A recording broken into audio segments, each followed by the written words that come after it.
For our daily market update. It is today, Monday, the 27th of September. Let's run through the numbers really quickly. I'm not going to keep you long. What is going on this week? Let's begin over here on this screen. Got a couple things coming up today. Here just shortly. We're going to have a couple of FOMC members speaking, and then Bank of England Governor Bailey will be speaking later this afternoon.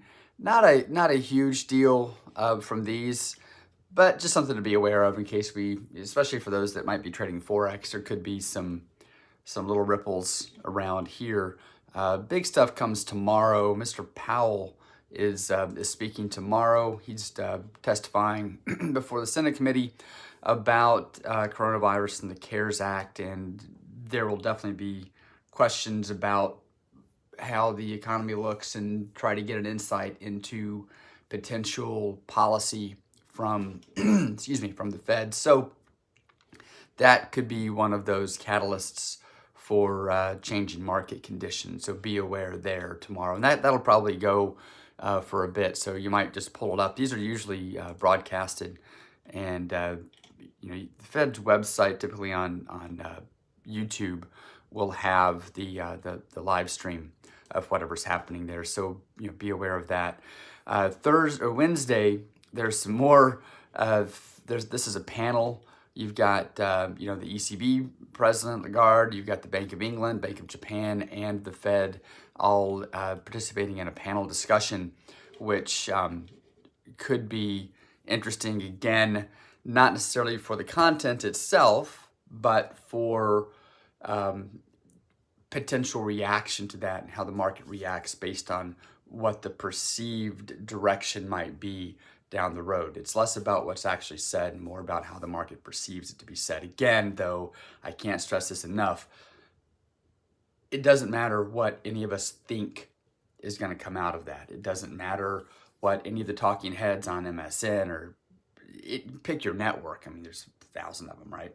Or any news outlet, print or anything else, or your favorite YouTube channel. It doesn't matter what any of those people think is going to happen as a result of the meetings. It really comes down to, let's just know there's a meeting and know that we maybe don't want to be in the market and that there could be some catalyst that occurs from that.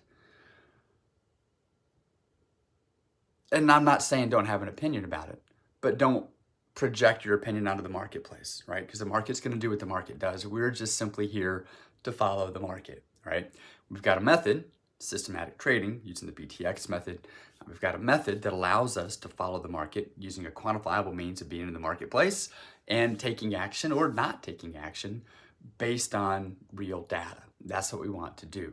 So the only reason we look at news, I mean, obviously we're participants in this global economy. We want to know what's going on. But at the same time, we look at the news so that we can determine if we need to take an action intraday to say, hey, if I'm in a trade, let's step out of a trade.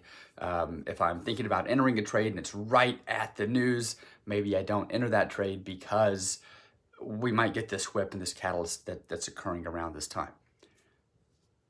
Don't project your opinions on the market. It's just going to set you up for failure down the road. Anyway, with that said, what else is going on? Let's jump into the numbers real fast and just have a look at where we are, what we're looking at, what the potential opportunities are here.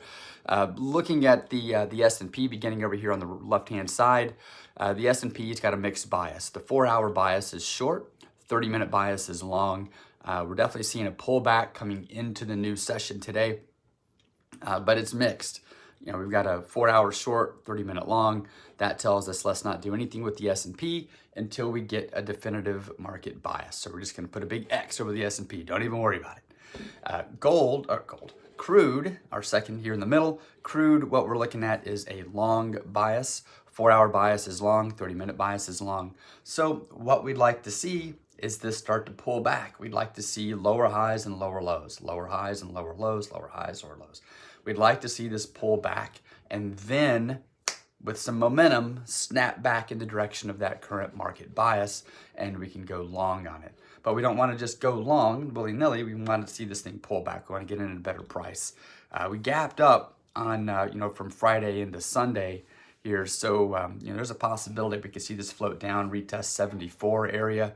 And if it does, that'd be a great spot to look at, potential reversals off of that 74. But, the bigger thing is just to let the market do its thing, right? Let it float back. It needs to float back down. If it doesn't do it, don't force it. It'll do what it needs to do at some point, right? So let the market float down, lower highs and lower lows, and then we'll play a breakout back in the direction of that market bias.